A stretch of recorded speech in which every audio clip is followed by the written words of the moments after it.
Okay, so after you've finished the information for filling out individual company log for the 3 months for that particular quarter, if there are any questions that you have, please just make a note in the remarks and then you can highlight that.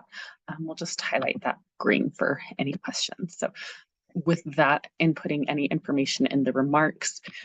If there are no questions, don't worry about doing anything there, but that's just more so related if you have any questions for any of these columns or if anything is different there.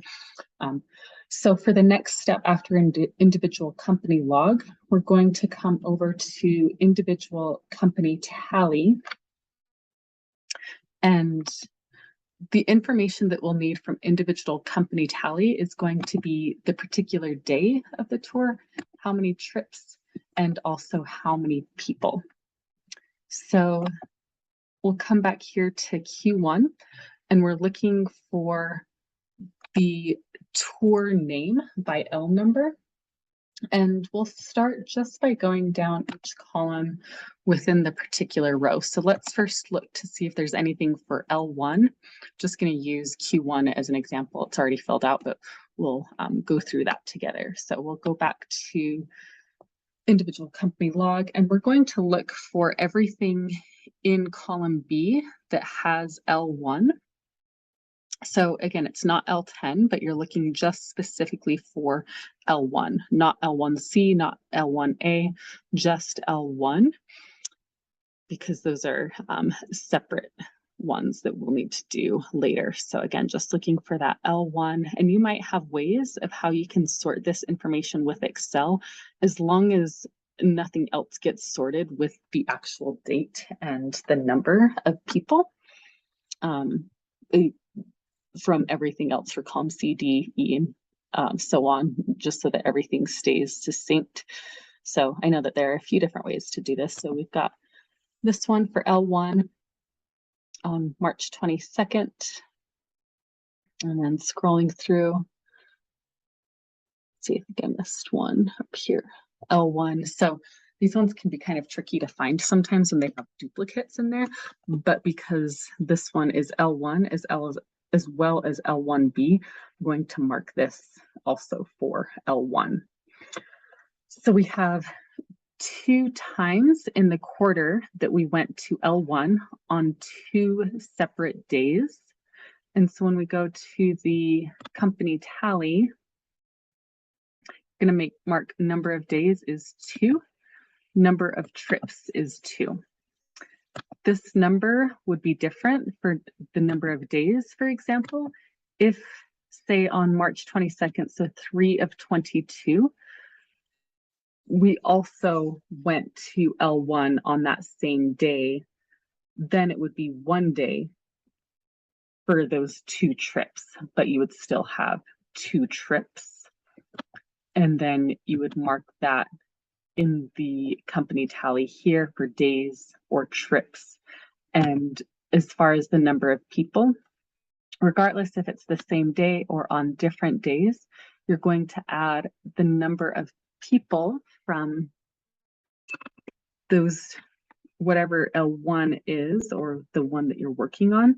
You're going to look at column F for number of people and add all of those up for everything that's L1. So we have 2 here, and then we also have 2 here. So 2 plus 2 is 4, and we're going to put that into the individual company tally as 4 people.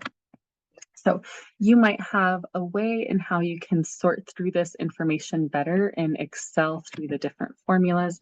Again, as long as you're doing that so that everything within the row and all of the individual columns match up to the date, the L number, or the tour name here, as well as all of the corresponding rows of information. So feel free to help sort that through however you'd like, as long as all of this stays consistent within that row. So as you're going through all the information in individual company tally, you'll notice that there's a lot of names. For example, for L1, there's L1, L1A, L1B, L1C. Those are all considered different areas, and you need to mark each one as is with the corresponding letter and the corresponding number by itself. So most importantly, like we had on the L1, let's see, March 13th, like this one, L1 and L1B. When we go to individual company tally, again, we have listed the L1 up here, and then we're also going to list L1C down here as well. There we go. Or I'm sorry, it's L1B. So in L1B, we'll again mark for it's L1, but they also went to L1B. And so inputting that in as if it's its own column for each tour name. So after you've gone through and you've calculated everything and you have your number of days, your number of trips, you can go through to double check that you have all the correct information by number of days is 102, number of trips is 114. One way just to double check that you've done everything correctly is to come over and scroll through just to see how many tours and how many trips you've actually done to make sure that everything is calculating correctly. And it should automatically populate all the information there for you too. So let's just worry about that information for columns B, C, and D. If you feel comfortable with that, you can input the number of clients and the number of vehicles. If that's something that you feel comfortable with, or you've already asked me some questions about how to be able to do that. So let me know if you have any additional questions. Okay, thanks.